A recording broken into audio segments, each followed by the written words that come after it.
Cool. So, as you can check it out, that oven is at 500 degrees. So, let us open this bad boy up.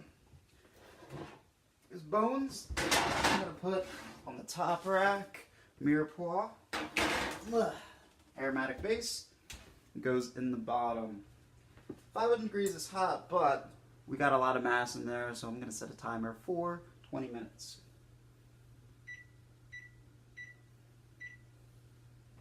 And I guess I'll do something else. Alright, so 20 minutes is almost up. Smells freaking wonderful in here. Smells like roasting meat. Smells very aromatic. And you can see this whole bunch of condensation coming out of the vent of my oven. That has to do with all of that moisture bound up in those aromatic ingredients. Gotta remember, onions, carrots, celery, by weight, they're mostly water. Alright.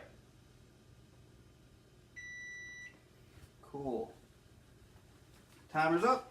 We're dealing with stuff in the oven. So, very hot.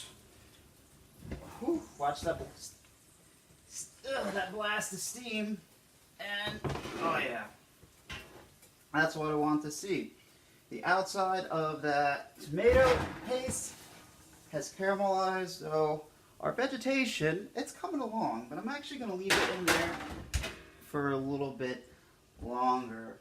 We got some nice roasty toasty goodness coming out of these bones. Now here's something I should have done while I waited. Here in my stock pot, I'm going to fill with cold water, and this is a 20 quart stock pot. I'm going to fill it, I don't know, halfway. If you're wondering why we needed to do this in a roasting pan at all, why not just a regular sheet tray? Because there's going to be a lot of nice little burnt rendered bits on the bottom of that this paella, maybe a roasting pan. Let me know what you use. And this burner that I got here happens to fit right underneath that paella. So I'm going to put it, large burner, onto high. I didn't plan ahead. So my bones are going into my water bath. You may be wondering, why cold water? Water, when it is hot, it tends to gelatinize the pores of the bones immediately, and it'll prevent further extraction of gelatin out of the bones. It'll literally clog up all the pores and won't let any more come out. I don't know why roasting doesn't do that to the bones and clog them up, but boiling certainly does. But now I already got this onto that high heat. Remember I talked about using a dry red earlier? You can go fancier than me, but here I'm going to use this wonderful little box. You can see all this oil and brown bits on the bottom of that roasting paella. I'm going to deglaze. Before I do that, got a nice heavy spoon at the ready. Cold liquid, hot pan, it's going to flash boil against those burnt bits and dissolve them, and then I can pour that right into the stock pot, adding the flavor. And you're going to get a little bit of fireworks, that's okay.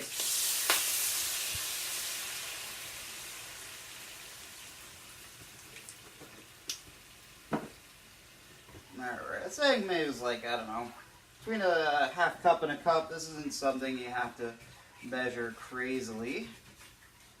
As this is going to come up to a boil, I am using my nice heavy wooden spoon and I'm scraping the bottom of this roasting pan. And that's going to dissolve all those wonderful little burnt bits into that wine or stocks. That's good to go. And don't forget, this is still relatively fresh out of the oven. So, don some protective gear. Move that out of the way. And this, I'm going to put right onto that burner. And I'm going to leave this on high heat. One thing that you can kind of see in the camera is that all the bones are fully submerged under the water. That's important. Anything that's going to be poking out of the surface, it's not going to cook down, it's not going to extract. Since we started with that cool water to make sure we get full extraction out of the bones, this is going to take a fair amount of time. I'm going to set a timer for 20 minutes so I can go do some other bullshit, and then I'll be back. Alright, so it's been more than 20 minutes, about 25 minutes, and you can see there's a little bit of bubblage coming on the top of this pot. Now on top of that bubblage, we have a little bit of foaming. That foam, this is a fine metal strainer. And I'm just scooping out that foam. What I'm looking to scoop out is any dark foam. White foam is fine, but dark foam is indicative of what's just generally thrown around as impurities. You're going to have a little bits of like blood and stuff left in the bone sometimes. And if left in, it can make your stock taste a little bit bitter. So we just want to strain that out. And scooping, scooping, scooping. And that could go into that aromatic vegetable bowl. Now, I'm a little fortunate because I happen to have this is a wire draining rig from one of my pans. It just came with it. One of my little big pans. And conveniently, it just fits right on top of that stock pot. And that's going to ensure that none of those bones come bobbing up to the surface, though. Beef bones are a lot more dense. Cows, they have regular style bones. Once I show you how to make a chicken stock, it's going to be very similar, but we're dealing with birds with hollow bones, even though they're mostly flightless, them damn chickens. Now, I'm going to go ahead, and those aromatics, I didn't show you myself pulling these out of the oven. I gave them another 5 minutes in that oven. And then just like that paella roaster, I threw a little wine in there to help loosen up some of that brown goodness on the bottom. At this point you may be wondering, Chuckles, why didn't you put in just the aromatics with the bones? Well, you certainly can do that, but it just takes a little bit longer. You remember before I showed you all that condensation coming up the back of the oven?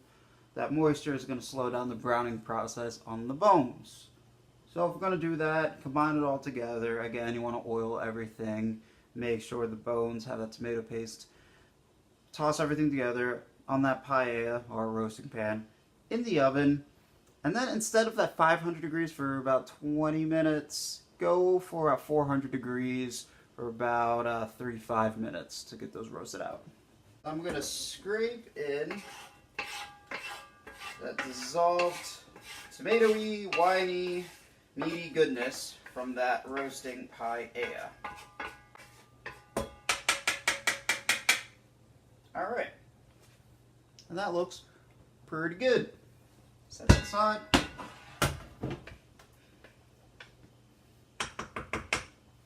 Yeah, that smells so good. Now we got to deal with those long-term aromatics. The bay leaves, they go right in. Those peppercorns, they go right in.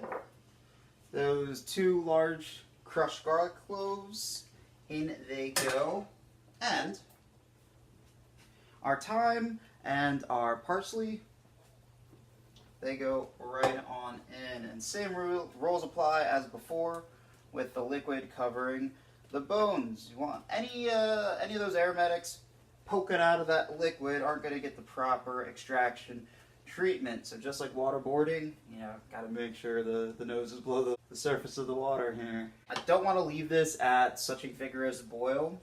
So from high, I'm going to lower this on my range.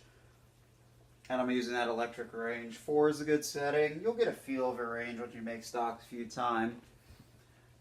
Now, look at that. You can see we already got a lot of good brown color. that came off the caramelization of those bones and those aromatics. Now, for 28, I'm going to let this go for a minimum of 8 hours. See you then, boo. Check it out. It's been a number of hours.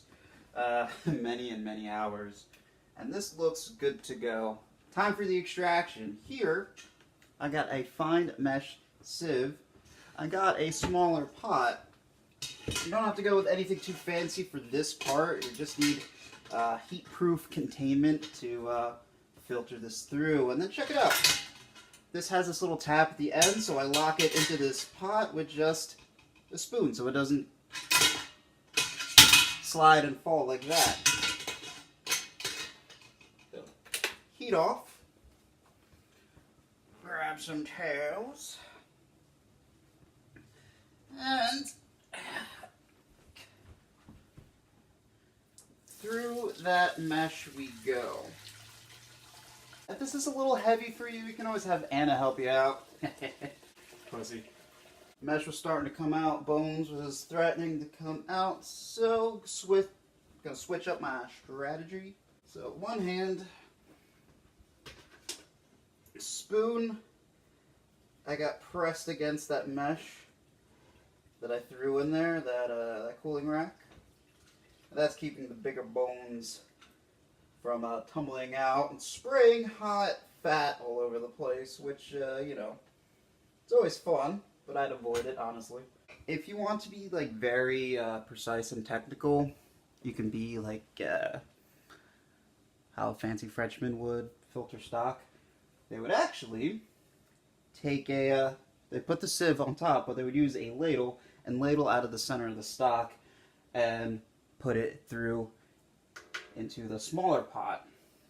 What that does is, because as you're cooking the bone, some of those impurities, remember how we sieved the top in the beginning? Some of those are going to remain and sink to the bottom, and the thought is that if you ladle from the top and leave a little on the bottom, then those impurities won't bitter up your stock. But personally, I've never had problems with that, so I never bothered with that step. So at this point, we have a nice big old container, say about 2 gallons, a little more, of some beautiful beef stock, plus that aromatic flavored beef fat floating on the top. We got to get this cooled off because we're dealing with pretty much meat juice, and that will spoil rather quickly. So I want to get this cold and into the freezer.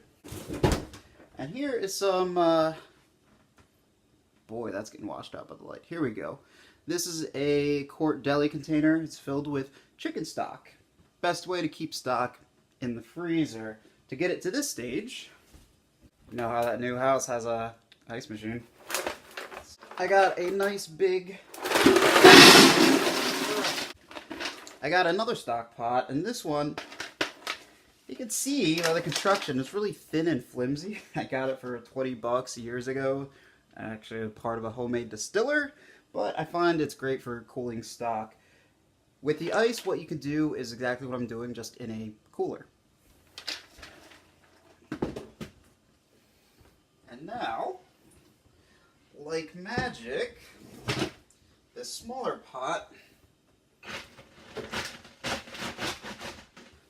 fits right in the ice pot. And check it out, as it sinks, it's going to be caught by those handles. It's almost like manufactured for this purpose. Sure, we got ice in there, but we're going to fill in the spaces with regular old water. This actually has a name in culinary terms, an ice bath. And that should be cooled off in a couple of hours, and then I'm going to stash it in the fridge. The fat on top is going to turn into this nice white hockey puck that I'll be able to peel off. And it's used for a lot of awesome culinary things. I'll probably make tortillas and tamales out of it. What you shouldn't do with the stock is attempt to cool it off just by putting it in your refrigerator. Refrigerators are great at cooling off room temperature things and keeping cold things cold. It sucks at taking hot things, especially massive hot things, and cooling them down.